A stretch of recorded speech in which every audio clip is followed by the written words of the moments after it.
4장 15절에서 19절 찾으셨나요? 제가 한 절 읽고 먼저 한 절 교독할게요. 여자가 이르되 주여 그런 물을 내게 주사 목마르지도 않고 또 여기 물기로 오지도 않게 하옵소서. 이르시되 가서 내 남편을 불러오라. 여자가 대답하여 이르되 나는 남편이 없나이다. 예수께서 이르시되 내가 남편이 없다 하는 말이 옳도다. 너에게 남편 5이 있었고 지금 있는 자도 내 남편이 아니니 내 말이 참되도다. 같이 읽겠습니다. 여자가 이르되 주여 내가 보니 선지자로소이다. 아멘. 한 주간 주 안에서 은혜 가운데 잘 지내셨는지요? 우리 주님의 크신 은혜가 우리 모든 성도들과 우리 교회 가운데 있기를 간절히 축원합니다. 지난주 말씀을 간단하게 요약을 하면 예수님은 유대에서 갈릴리 지방으로 가시려고 했습니다. 갈릴리로 가시면 직선 코스로 가면 빠르게 갈 수가 있습니다. 있는 유대에서 갈릴리까지. 그러나 문제는 사마리아 지방을 통과해야 했습니다. 일반적으로 이 사마리아 이 지방은 유대인들이 혐오하는 곳이기 때문에 우회를 해서 갔습니다.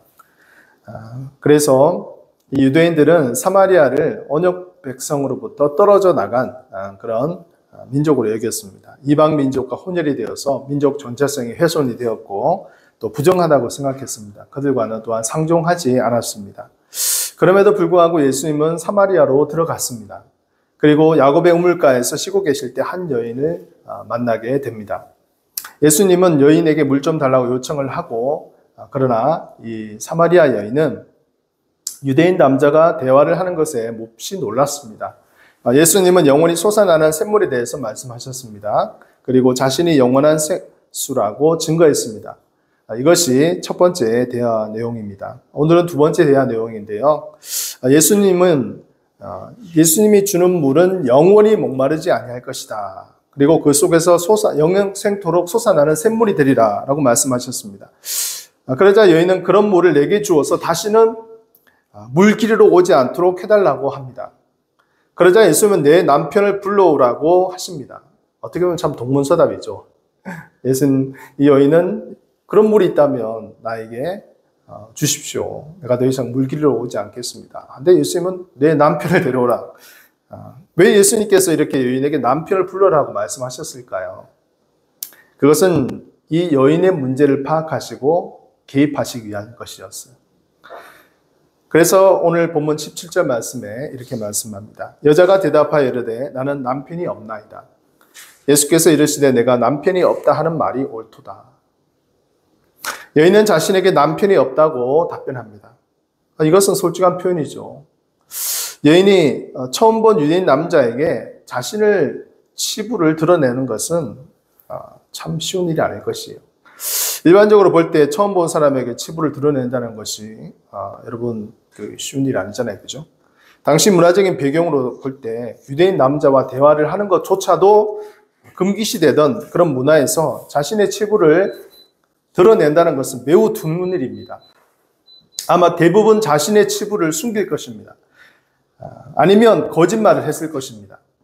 그러나 대화의 물꼬가 트인 것은 그녀의 솔직함 때문이었습니다.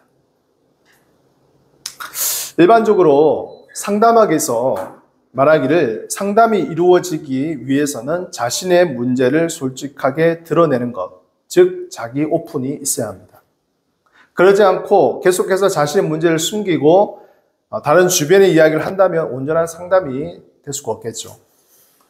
우리가 하나님께 나아가서 문제를 해결받으려고 할 때도 필요한 것은 우리의 문제를 있는 그대로 오픈해야 합니다. 교회 안에서 종종 성도들 간에 문제가 생기기도 합니다. 그 문제의 소재는 다양합니다. 금전적인 문제, 이성 문제, 가정 문제, 관계 문제 등등이 있습니다. 특히 성도들 간에 서로 간에 관계가 틀어진 경우가 종종 있습니다. 그럴 때 양쪽 편의 이야기를 들어봅니다. 그러면 자신의 입장에서만 이야기를 합니다. 상대방의 잘못만 지적하지 결국 자신의 잘못을 인정하지 않습니다. 또는 자신이 행한 잘못은 숨기고 남의 잘못만을 확대해서 이야기하는 경우도 있습니다. 인간은 자기 중심적이기 때문입니다. 그래서 자기의 마음이 상하게 되면 모든 것을 나쁘게 바라보려는 습성이 있습니다. 누구의 잘못일까요? 대부분 문제는 자기 자신에게 있습니다. 비록 남이 나를 힘들게 하고 모함한다고 하여도 그 문제를 나에게서 먼저 찾으면 문제는 쉽게 해결될 수가 있습니다. 그렇지 않고 같이 붙어서 싸우게 된다면 문제는 더 커지게 되고 관계는 깨어지게 됩니다. 이것은 교회 중직자들도 예외가 아닙니다. 오히려 교회 초신자들보다 중직자들에게 있어서 더 많이 일어나게 됩니다. 우리가 하나님께 기도할 때도 마찬가지입니다. 우리 안의 상황과 문제를 그대로 오픈해야 합니다. 남이 듣기에 유창하고 외식적인 기도를 해서는 안 됩니다. 하나님, 제가 이런 문제를 가지고 있습니다. 제 마음이 괴롭습니다. 힘이 듭니다. 어떻게 할지 도와주세요. 길을 보여주세요. 인도해 주세요. 라고 기도해야 합니다. 우리는 문제보다 크신 하나님 앞에 먼저 자기 오픈을 해야 합니다. 그러면 하나님이 역사하십니다. 다시 본문으로 돌아와서 여인의 자기 오픈을 듣고 예수님은 대답하십니다. 본문 18절 말씀에 너에게 남편 5이 있었고 지금 있는 자도 내 남편이 아니니 내 말이 참되도다. 예수님은 여인의 상황을 알고 정확하게 진단하셨습니다. 그리고 그녀의 말에 동의해 주었습니다. 예수님의 말을 들은 여인은 순간 너무 당황했습니다. 놀랐습니다. 그리고 그렇게 자신의 상황을 정확하게 꿰뚫어 본 그 예수님에 대해서 당신은 선지자소이로다 라고 이야기했습니다. 자신의 치부를 드러내는 순간 자기 안에 장벽을 치고 있던 것들이 무너지기 시작하는 순간입니다. 상담학에서는 사람들을 상담할 때 방어 기제라는 것이 작용한다고 합니다. 이것이 뭐냐면 자신의 진정한 모습을 보여주지 않고 그것에 대해서 벽을 치는 것이죠. 그래서 자신의 모습을 포장하기도 합니다. 회피하기도 합니다. 때로는 거짓말을 하기도 합니다. 이것이 방어 기제입니다.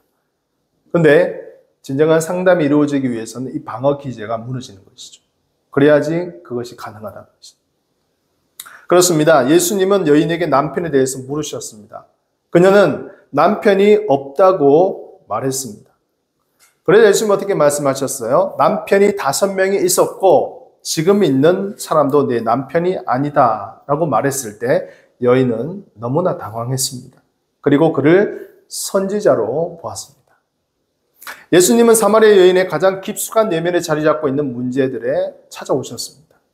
이 여인에게 가장 큰 문제는 무엇일까요? 바로 결혼, 가정생활이죠. 처음 남편을 만나서 결혼을 했습니다. 그러나 그 결혼은 오래가지 못했습니다. 결국 이혼을 했죠. 지금도 이혼을 했다고 그렇게 드러내놓고 이야기하지 못합니다. 소위 혼인관계 증명서를 떼보면 이혼이라는 것이 선명하게 나오죠.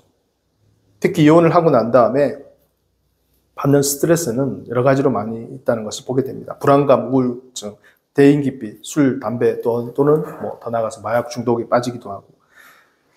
대한민국 사회에서는 결혼은 성공으로 보지만 이혼은 실패한 모습으로 보는 문화도 있습니다. 사마리아 여인은 무려 5번이나 남편과 결혼을 했지만 이혼을 했습니다. 그러니 얼마나 많은 스트레스를 받았겠습니까? 아마 여러 번 생을 마감하려고 시도했을 수도 있었을 것입니다. 인생의 쓰드신 맛을 보고 지쳐서 어쩌면 팔자타령하면서 포기하고 있지 않았을까요? 이 여인의 사례를 보면서 당시 시대적 상황이 이혼이 만연했음을 보게 됩니다. 지금 살고 있는 남편도 언제 갈라설 수 없는 상황입니다. 소위 말하면 이 여인은 팔자가 거센 여자입니다. 누구에게도 자신의 과거를 드러낼 수 없는 이런 혼자만 가슴에 품고 살아갈 수밖에 없는 그런 인생입니다. 그러나 예수님은 그녀에게 찾아오셨습니다. 이 사마리아 여인을 바라보는 학자들의 해석은 크게 2가지로 볼 수가 있습니다. 첫 번째는 부정한 여인이라고 보는 것이죠. 한 남자에 만족하지 못하고 계속해서 남자를 바꾸는 부정한 여인으로 보았습니다. 아마 정상적인 결혼 생활을 할 수 없는 여인이겠죠. 또는 율람 여성, 자신의 몸을 팔면서 살아가는 부도덕한 여인으로 보여주는 경향이 있습니다. 그래서 남자 관계가 복잡한 것이죠. 성경에도 여러분 기생 라합이 나옵니다. 이 등장하는데 이런 부류의 여인이죠. 두 번째는 정당한 사유에 의해서 이혼을 당한 여인이다라고 보는 경향이 있습니다. 아니면 자신이 이혼을 했든지 결혼 생활이 순탄하지 못하고 온전한 사랑을 만나지 못한 여인입니다. 이 견해는 당시 문화적인 배경에서 볼 때 좀 이해할 수가 있습니다. 여러분, 그 당시는요, 일부 다처제가 허용되던 시기였어요. 우리는 일부 일처제잖아요. 그죠? 일부 다처제가 아니지 않습니까? 그래서 남편의 경제력에 의해서 여러 명의 아내를 둘 수가 있었습니다. 그래서 여인들이 다른 남편의 아내가 되는 것에 있어서 사회적으로 용인이 되었던 가운데 있죠. 현재도 여러분 중동 지방에 가게 되면 법적으로 한 남자가 5명의 아내를 둘 수가 있습니다. 아무나 그런 건 아니고요. 그만큼 재력이 있고 경제력이 있는 사람은 법에 명시되어 있는 그 가운데서 여러 명의 아내를 둘 수 있는 일부 다처제죠. 그래서 여러분 남편에 의해서 이혼을 당하는 경우가 많이 있었습니다. 예수님 당시에도. 그래서 철저히 남성 중심의 사회였기 때문에 이 여성의 권한은 남자에게 있었습니다. 모세는 이혼의 범주에 대해서 이렇게 말씀하고 있습니다. 그이보다 한참 전이죠.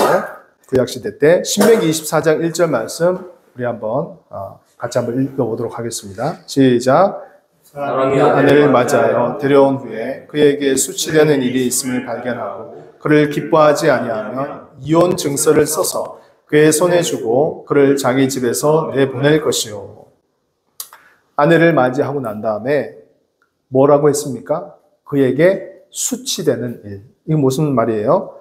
수치되는 일은 어떻게 보면 여인의 부정을 발견하게 된 것이겠죠. 그리고 그를 기뻐하지 않으면 이혼 증서를 써서 그의 손에 주고 그를 자기 집에서 내보낼 것이요. 이렇게 아내의 부정한 일이 있을 경우에만 이혼을 할 수 있다고 범주를 정해줬어요. 이것은 당시 사회적으로 볼 때 여성들의 인권을 보호하기 위한 하나님의 장치입니다. 가부장적인 권위주의 사회에서 여성은 어떻게 보면 남성의 소유물처럼 그렇게 취급되었던 시기입니다. 그래서 남자들은 자신의 마음에 들지 않으면 아내를 쉽게 내버리기도 합니다. 그래서 모세는 여성 인권을 보호하기 위해서 이혼의 사유를 여성의 부정한 경우에만 한정하고 있습니다. 그러나 하나님의 궁극적인 가정관은 남편과 아내가 서로 사랑하며 좋은 관계를 맺으며 경건한 가정으로 살아가기를 원하십니다. 시편 128편 3절 우리 같이 읽어볼까요? 시작. 내 집 안방에 있는 내 아내는 결실한 포도나무 같으며 내 식탁에 둘러앉은 자식들은 어린 감람나무 같으리로다. 시편 128편이 참 가정의 달에 많이 인용되는 말씀인데 참 좋은 말씀이에요. 하나님이 아름답게 계시는 가정의 모습을 이 시편 기자는 노래하고 있습니다. 식탁에 둘러앉아 온 가족이 함께 음식을 먹으며 기쁨으로 하나님을 예배하고 섬기는 모습을 하나님은 기뻐하십니다. 이것이 예수님 믿는 가정의 모습이죠. 하나님을 섬기는 가정의 모습이죠. 사랑하는 성도 여러분, 사마리아 여인은 이렇게 가정이 주는 기쁨과 행복을 다 빼앗겨 버렸습니다. 그녀에겐 상처를 주며 헤어진 남편밖에 없습니다. 그리고 지금 있는 남편도 자신의 남편이 아니었습니다. 언제 또 헤어질지 모르는 상태입니다. 가정 안에서 행복을 누리지 못하고 인생을 체념하며 살아가는 이런 불쌍한 여인이었습니다. 이런 여인들이 여러분 우리 주변에도 여러 군데 있습니다. 이혼의 위기로 인해서 정상적인 생활을 하지 못하고 인생의 밑바닥을 지는 분들이 있습니다. 여러분 현재 우리나라 이혼율이 OECD 국가 가운데 몇인 줄 아세요? OECD 국가 가운데 9위입니다. 9위. 그 다음에 아시아에서는 1위예요. 여러분 미국이 이혼을 많이 한다고 하는데 미국이 우리보다 크게 차이가 나지 않습니다. 비슷해요. 많은 커플들이 서로 사랑하고 연애해서 결혼을 합니다. 그런데 왜 많은 커플들이 이혼을 할까요? 우리 아직 결혼을 하지 않은 청년도 있는데 오늘 좀 이렇게 무거운 주제를 가지고 말씀을 드려서 연애와 결혼의 온도차가 있기 때문입니다. 연애 때는 서로의 장점만 보이려고 하죠. 그래서 사소한 다툼도 일으키려고 하지 않습니다. 어쩌면 서로의 예쁜 모습만 보여주고 싶은 시기이죠. 그리고 미디어의 영향으로 정말 멋있고 자상한 남자, 그리고 예쁘고 매력적인 여인, 또 요즘에는 뭐 경제력이 있는 여인을 또 남자들이 많이 선호한다 하더라고요. 시대적인 상황이죠. 그래서 그것이 배우자의 이상형이 되어버렸습니다. 그러나 결혼하는 순간 그것은 환상으로 느껴지게 되는 것이죠. 다 그런 것은 아니겠지만 상당수 현실에 부딪히면 어려움을 겪게 됩니다. 연애할 때는 서로 배려하고 존중하고 싫은 소리 하지 않았는데 결혼하고 나서는 서슴없이 합니다. 그것이 계속 쌓이다 보면 나중에는 폭발하게 되는 것이죠. 그리고 자유로운 이런 성문화로 인해서 또 서로 성취를 받기도 합니다. 또 아이를 키우면서 여러 가지 많은 육아 스트레스가 있잖아요. 그죠? 이런 것 때문에 또 다투기도 합니다. 결국 그래서 이혼에 이렇게 되는 것이죠. 저는 여기서 이 연애 때에 꼭 짚고 넘어가야 될 것이 있다고 생각합니다. 결혼은 여러분 사랑으로만 충분한 것일까요? 그렇지 않습니다. 사람은 여러분 이 사랑만이 아니라 성품을 통해서 온전해집니다. 사랑과 성품이 같이 가야 되는 것이죠. 한번 따라합시다. 사랑은 성품을 통해서 온전해진다. 중요한 것은 상대방의 성품을 잘 보라는 것입니다. 특히 평상시보다 서로 간에 의견 충돌이 있을 때, 다투었을 때 어떻게 반응하는지를 유심히 보는 것이 필요합니다. 그렇다고 해서 일부러 싸우라는 건 아니에요. 몇 번 다투어 보면 어떻게 상대방의 그 성품이 나오는지를 알 수가 있어요. 그러면 인격적으로 제대로 갖추어진 사람인지 아닌지를 분별할 수가 있는 것이죠. 이런 과정을 미리 겪는 것이 결혼에 대한 예방주사를 맞는 것이라고 볼 수 있습니다. 미리 예방주사를 맞아두면요, 결혼해서 좀 다투는 상황이 생겨도 이겨낼 수 있는 힘이 있는 것이죠. 대처할 수 있습니다. 또 한 가지는 TV 방송의 영향력입니다. 요즘 이혼에 대해서 인식 자체가 많이 변화되었습니다. 예전엔 이혼을 하면 매우 수치스럽고 비밀리에 했습니다. 그러나 이제 여러분 공공연히 커밍아웃하는 분위기가 되었습니다. 이혼한 사람들이 나오는 제가 즐겨보는 돌싱 포맷, 돌싱글스. 우리 원장님 아시는가요? 프로? 아시죠? 어떻게 아세요? 한 번씩 보면 재밌죠? 이 이혼을 소재로 한 프로들이 나오면서 이혼에 대한 인식 자체가 많이 변화되고 있음을 보게 됩니다. 물론 이 프로의 장점은 그들의 어떤 진솔한 이야기들을 들을 때 장점이 있을 수도 있겠죠. 그러나 이혼을 가볍게 여기는 인식도 없잖아 있을 것입니다. 내가 이혼을 해도 저런 연예인처럼 잘 나갈 수 있을 것이다. 또 더 좋은 상대를 만날 수 있을 것이다. 이렇게 하면서 이 이혼에 대해서 가볍게 여기는 그런 마음들이 있는 거예요. 여기에 함정이 있는 것입니다. 여러분, 이 TV 예능 프로그램은 철저히 짜여진 시나리오에 의해서 움직이는 프로입니다. 아시는가요? 시청자들의 공감을 사서 시청률을 높여야 되기 때문에 다소 인위적인 부분이 없지 않아 있습니다. 대본에 따라서 움직이는 거예요. 막 나와서 그냥 주저리 이야기하는 것 같아도 다 대본에 따라서 움직입니다. 저도 처음에는 몰랐어요. 짜여진 각본에 의해서 연기를 하는 것입니다. 그래서 그것이 100% 다 믿어서는 되지 않습니다. 재미있게 보이기 위해서 각색을 했다고 보면 됩니다. 대부분 이혼 사람들이 어렵고 힘든 삶을 살아가고 있습니다. 경제적으로든 심리적으로든 사회적으로든 부담을 가지고 살고 있습니다. 연예인들이 말하는 것처럼 그렇게 당당하게 살 수 있는 사람은 소수에 불과합니다. 우리는 잘못된 환상에 빠지면 안 됩니다. 이혼에 대해서 가볍게 여기는 인식 변화는 부부 생활에 있어서 어려운 난관을 이겨내야 할 시기에 잘 참지 못합니다. 어려움을 서로 이겨낼 때 서로의 사랑은 돈독해집니다. 이러한 과정을 겪지 않으면 성숙하지 못한 것이죠. 그래서 오랜 기간 정상적인 부부 생활을 해오신 분들을 보면 굉장히 저는 존경스럽습니다. 나중에 보면 서로 얼굴 모양도 이렇게 비슷하게 닮아 있어요. 서로 여러분 이해하고 존중함으로 관계가 더욱 돈독해진 그런 경우이죠. 오늘 본문의 말씀을 보면서 이혼에 대해서 좀 생각하고 그렇게 좀 이야기를 하게 되었습니다. 저는 사마리아 여인의 가장 큰 문제인 이 이혼에 대해서 예수님이 개입하신 것을 묵상했습니다. 그녀의 인생은 얼마나 힘들고 한많은 인생이었을까. 그녀는 인생의 가장 꽂힌 결혼 생활을 5번이나 실패를 했습니다. 지금 살고 있는 남편도 자신의 남편이 아닌 여인입니다. 이 여인이 부정하여 몸을 파는 율락 여성이었든지 아니면 남편에게 버림을 받은 여인이든지 또는 자신의 진정한 사랑을 만나지 못한 여인이든지 상황은 정확히 알 수가 없습니다. 그러나 한 가지 확실한 것은 그녀에겐 남편 복이 없습니다. 남편에게 사랑받고 아름다운 자녀를 양육해야 될 어머니로서의 역할을 제대로 할 수 없었을 것입니다. 얼마나 비참했을까요? 그러나 그녀에게 예수님은 찾아오셨습니다. 그녀가 있는 모습 그대로 오셨습니다. 상종할 수 없는 사람이 다가와서 마음을 열어주시고 대화하고 계십니다. 그분이 바로 예수님이십니다. 그분이 바로 주님이십니다. 그분이 바로 구원자이십니다. 그분이 바로 참된 남편이십니다. 우리 다시 한번 같이 따라할까요? 그분이 바로 예수님입니다. 그분이 바로 주님입니다.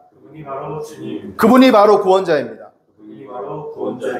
그분이 바로 참된 남편입니다. 이 예수님이 나의 삶에 또한 가정에, 자녀에게, 교회에 찾아와 주시기를 기도합니다. 주님을 기대하며 우리의 참된 남편으로서 오시는 그 예수님이 나의 인생에 기입하여 주셔서 나의 가장 치부에 속한 부분들까지도 만져주시고 또 함께하여 주시는 너무나 사랑 많으시고 은혜가 풍성하신 분이 바로 예수님이십니다. 그분을 우리 주님으로 삼고 우리가 살아가는 저와 여러분들의 삶들이 되어지시기를 주님의 이름으로 간절히 축원합니다. 오늘 우리 시간 말씀을 생각하면서 우리 함께 같이 찬양했으면 좋겠습니다. 우물가에 있는 여인처럼 우리 같이 한번 찬양할까요? 우물가의 여인처럼 난 구했네. 헛되고 헛된 것들을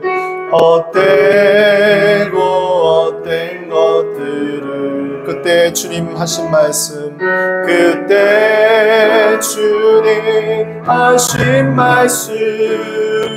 내 세매와 생수를 마셔라. 오 주님 채우소서 나의 잔을 높이 듭니다. 하늘 양식 내게 채워주소서. 넘치도록 채워주소서. 많고 많은 사람들이 찾았었네. 헛된 것들을 주 안에 감추인 법에 세상 꽉 난 비길 수 없네. 오 주님 채우소서. 오 주님 채우소서. 나의 잔을 높이 듭니다. 하늘 양식 내게 채워주소서. 넘치도록 채워주소서. 내 친구여 거기서 내 친구여 거기서 돌아오라. 내 주의 넓은 품으로, 내 주의 넓은 품으로. 우리 주님 너를 반겨, 우리 주님 너를 반겨. 그 넓은 품에 안아주시오. 주님 채우소서. 오 주님 채우소서. 나의 잔을 높이 듭니다. 하늘 양식 내게 채워주소서. 넘치도록 오 주님 채우소서. 오 주님 채우소서. 나의 잔을 높이 듭니다. 하늘 양식 내게 채워주소서. 넘치도록 채워주소서. 이 시간 함께 기도합시다. 하나님 아버지, 이 세상의 것들로 채울 수 없는 우리의 이 아버지 하나님 텅 빈 가슴을 주께서 우리에게 임자하여 주셔서 생수가 되시는 그 하나님께서 우리를 채워주시고 아버지 만족해 하여 주시옵소서. 아버지 하나님, 우리의 가슴 속에, 우리의 삶 속에, 우리 교회 가운데, 우리 사업장 가운데 함께 하여 주시는 은혜가 넘치게 하여 주시옵소서. 우리 시간 함께 합심해서 기도하겠습니다. 하나님 아버지 감사함을 드립니다. 아버지 하나님 아버지 앞에 간절히 기도합니다. 이 세상에 헛된 것들을 아버지 하나님이여 강구하며 아버지 하나님이여 아버지는 나아가는 우리의 이 헛된 마음을 용서하여 주시고 하나님 아버지 우리의 가운데 임하여 주시옵소서. 이 아버지 하나님이여 결혼에 문제가 있는 이 여인에게 주님께서는 친히 찾아와 주시고 그 여인의 치부를 드러내어 주시고 아버지 하나님이여 그 여인을 만져주시고 아버지 그 여인의 모든 삶들을 건져주셨습니다. 하나님 아버지 인도하여 주셔서 우리 안에 참된 아버지 만족이 이롭게 하여 주시옵시고 하늘의 양식으로 채워주시옵소서. 오 주님, 우리에게 주여 성령을 채워주시옵소서. 오 주님, 아버지의 삶 속에 아버지 하나님의 은혜가 채워지게 하여 주옵소서. 주님의 은혜를 바라보며 나가길 간절히 소원합니다. 주여 긍휼을 베풀어 주시고 함께하여 주시옵소서. 긍휼을 베풀어 주시옵소서. 주님의 은혜가 넘치도록 아버님 하여 주시기를 간절히 기도하고 하며 아버님 모든 것을 주께서 인도하여 주시옵소서. 모든 말씀 예수 이름으로 기도합나이다. 아멘.